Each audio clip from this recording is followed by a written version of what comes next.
What are we seeing in these Liverpool games which is differentiating Liverpool from the Liverpool that we knew just a couple of games ago? Well, let's break it down on the Laurence McKenna channel. Welcome back, guys. If you've not already hit subscribe, hit it here. Also, if you're a Liverpool fan, there is a new Liverpool channel. Hit it down there in the link in the description. Let's see where that goes.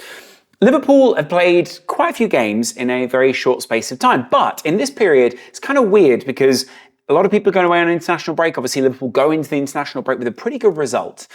But broadly, I think this is the time in the season where other managers, in fact, every manager is looking and able to look at other teams and say, we can work those guys out.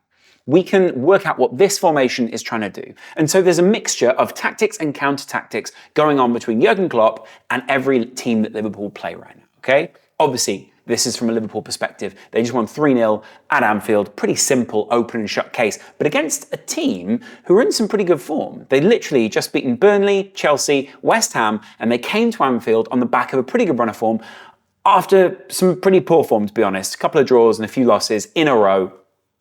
And, you know, I know that Brentford have got their own injury issues. I know that they've got people missing. I know that they're not exactly the Brentford that we know. But still, there is an intelligent manager there that's able to counter a lot of what Liverpool are doing. And there were times where you could see that countering. And in fact, if you look at it, Brentford probably deserved just a little bit more than the nil that they got. In fact, early on, they were breaking through against Liverpool's quite high back line. And there were quite a few times where either Trent or Van Dijk or Matip needed to get in front of goal and clear the ball, basically. Even though Alisson actually did an excellent job, got in the way quite a few times. Obviously, that's making a save for a goalkeeper. But broadly, you could see that Liverpool have recently been a little bit more worked out. Now, I was at the game in Toulouse, and I could see that Toulouse had very clear tactics, where they were trying to attack Liverpool, where they were trying to attack him behind the left back, the space between Van Dijk and the left back, and then, of course, the space between, wasn't Van Dijk at that point, but between the centre back and the left back, and between the centre-back and the right-back on the other side. And they were really just trying to go for the gaps between all these Liverpool players. What Liverpool essentially leave when they don't have everyone who's quite sure of the formation they're playing. Now, you can't really say the same about this Brentford game, but there were times we saw that Brentford were able to get into Liverpool in the midfield and therefore exploit the gaps that were just ahead of them. And you can sort of see it here, right? Like, Endo, I don't think Endo actually had a great game. I can't say that I've really seen Endo have an A+ game for Liverpool yet. But at the same time, I understand that his role is probably quite limited because he's an enabler to the other people around him, right? He's an enabler to Szoboszlai here. He's an enabler to get Gakpo here. He's an enabler to Jota here. He's an enabler to everyone, basically. He fills in for. And you can kind of see that. I think this is important here from his heat map. Now, obviously, Gakpo sort of has his average position very nearby, but when you look at what Endo is doing, he's basically filling in for both of these guys who are bombing on here, and actually he's going right here and then coming here. But Endo is basically sitting in this area, trying to sit on one of their players, break up a lot of their play, stop them from counter-attacking, and sometimes not to great effect. Sometimes there was, but sometimes there wasn't. And the point is that you need, I think at the moment in this Liverpool midfield, there isn't quite the balance. There's not quite the understanding between Endo and the other players.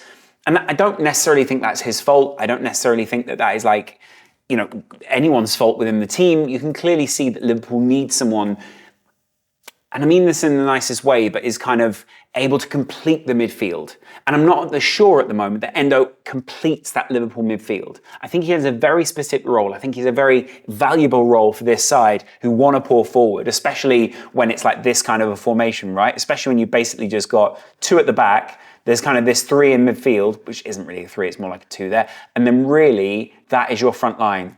Although there is a 5 there, right? If you were to do the average positions, you could call it a 2-3-5. But really, Endo is the master of this break-up role. Endo is the master of this, this idea that if Liverpool do push forward, then there's always a bit of cover at the back. And even with someone like Matip going forward, who did make a couple of those mazes, you could see that Endo was always there to cover for him. Similarly, I think Liverpool also realised that without Andy Robertson, who early on in the season I think was doing a pretty good job at that left centre-back position, they are a little bit more vulnerable. Now, there are clearly two areas on the heat map here that Tsimikas is doing pretty well, but at the same time, it doesn't really match up with Andy Robertson's heat map. And actually, a lot of the time when Van Dijk is having a good game, you can see that mostly Robertson's spending a lot of time here. Now, that might also be because they've got people like Darwin Nunez in the side, and I saw a really great video on 442 the other day, which was about the fact that Darwin Nunez basically changes the left-back role for Liverpool, changes a couple of other roles because he is a more overt striker. But in this game, obviously, they also had Cody Gakpo. So you basically had the two main strikers for Liverpool, even though Nunez and Jota are interchangeable so much throughout the game. In fact, Nunez goes out on the wing quite a lot. But you can see then on the other side that there is a bit more of a balance. There is a little bit more of an understanding. And so the weakness at the moment is really coming in this area for Liverpool. And to an extent, you can see that Liverpool are trying to cover up the deficiencies that they feel within the system, not necessarily within the side. Though, again, I don't want to attack any player individually. You get what I'm saying. So basically, Darwin Nunez is now a very specific role for Liverpool. But at the same time, he's carved this out, right? He has so many, and I mean so many different aspects of this game that he can basically exploit. He's running into the channels, he's getting on the end of shots, he's trying to create his own shots, he's trying to create space for other people. The interchangeability of Darwin Nunez at this point is really something that I think Liverpool fans are beginning to understand.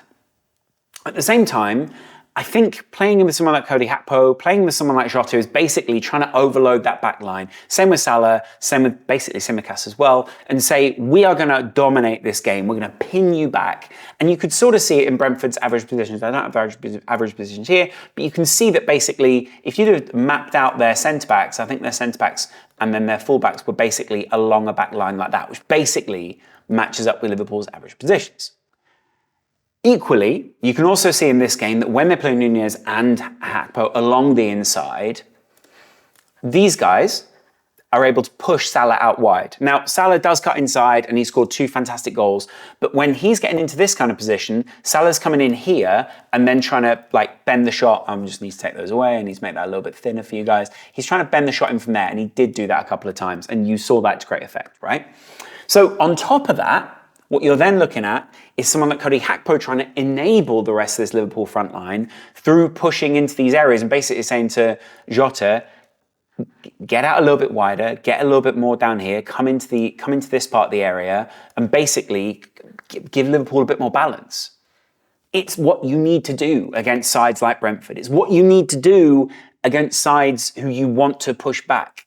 Brentford were always going to break on Liverpool. Brentford were always going to have the counter-attacking mentality against Liverpool. What's weird is, early on, Liverpool sort of sit back, read Brentford, have this counter-attacking idea, and they almost want to read them and go, what are you going to do in this game? What are we going to counter you with? But it allows Brentford, very early on, a couple of chances which basically allow them into the game, or would have allowed them into the game if they'd finished them. It could have been a very different game. It could have been a bit more Toulouse-esque if Liverpool hadn't have scored very early on. And I think, therefore, just sort of made Brentford look a lot more desperate. On top of that, right, Liverpool now have a couple of units, but the problem being with a couple more additions, say you bring in an Andre in January, it doesn't have to be Andre, but someone in the shape of Andre, you can afford to rotate a little bit more. You can see Elliott's clearly a rotation player, someone who's a unit who's rotating. Diaz or Jota, clearly rotational players. Quansah's now coming a lot more into that back line, and I think there was a debut today from one of the young players in the Premier League at least. So there's a lot of different angles that Klopp's trying to cover, I think, at once. And getting minutes into anyone's legs is obviously fantastic. Bringing on a debutant, not really something that we need to note at this point, though. Just obviously shows he can play a very specific role within the squad. Quansah, obviously, I think he's someone who's... I know he's good, but I'm not quite sure what the top of the ceiling of the window is for this guy. I'm trying to work out whether it is that he is the next Reece or Nat, or whether he is the next Gomez or Matip. And I think maybe Liverpool are slightly trying to work that out as well. There were some weaknesses against Toulouse that we could see. They were clearly trying to exploit maybe a bit of positional naivety on Liverpool's behalf, and the opposite way around as well. So, you could see that Liverpool were trying to cover up for some of that positional naivety. Now, that's not to say that Matip and Van Dijk don't get caught out, but obviously they just seem to be able to read the game a lot better. And one thing I really loved about Matip today, Matip seems to have found a way to dive without, sort of getting his arms out. So he sort of dived like this, which I really loved. And I've not really seen another player do that, maybe apart from like John Terry, something like that. And then I also loved a couple of recovery runs from Van Dijk. I think we've seen a series of games now where Van Dijk has played, where he has looked a lot more confident. I think people are ready to undermine him in the Netherlands. I think people are ready to undermine him in the Premier League and basically go, this guy's done, he's out of it, he's never going to play again, blah, blah, blah. I think with Van Dijk, broadly what you're looking at here is someone who is getting towards, like, obviously his age-wise, age profile-wise, he's basically the most senior leader within this Liverpool team. You can see him even encouraging Trent. You can see him trying to pass on knowledge. You can see him trying to encourage other people. You can see him being very vocal out there. He and Trent have got this much better relationship now out on the field where they both seem to be a lot more vocal. They both seem to be trying to impose their captaincy upon the Liverpool side. And I think there's something really important and obviously vital about that. On top of that, today and other days in general, I think when Liverpool do play this new defensive role, which is in Wataru Endo, or anyone who's specifically trying to play a six, I actually think it kind of unbalances the midfield a little bit. You could see Szoboszlai wasn't quite at the races today. You could see, obviously he's a lot more, what's weird about it is, when I say not at the races, I mean, there wasn't really a moment where I go, God, that was incredible. But he was a bit more spread out. And it was clear that these two were trying to enable these two, or even these three, and he was also trying to enable Trent on the other side as well. But what I mean by that is, there was no moment today where I thought, wow, that midfield has perfect balance. Not that they necessarily needed it. I think there are a couple of times where you're probably looking at them and going, okay, can you guys gel together to get the shape that you need against basically a Brentford team that don't particularly seem to be putting up all that much in midfield? There wasn't the balance. And there are a couple of times where you do think, okay, Van Dijk seems slightly isolated here. Matip seems slightly isolated. There are times where I thought Endo looked quite far away from other people. I don't think it was a red. In fact, it just wasn't a red. He clearly went through very softly on the player. His studs just end up where they are. And I get it, like, it probably hurts in that moment because they're both like footballers who have got very little flesh on them, but I don't think is anything that's to write home about.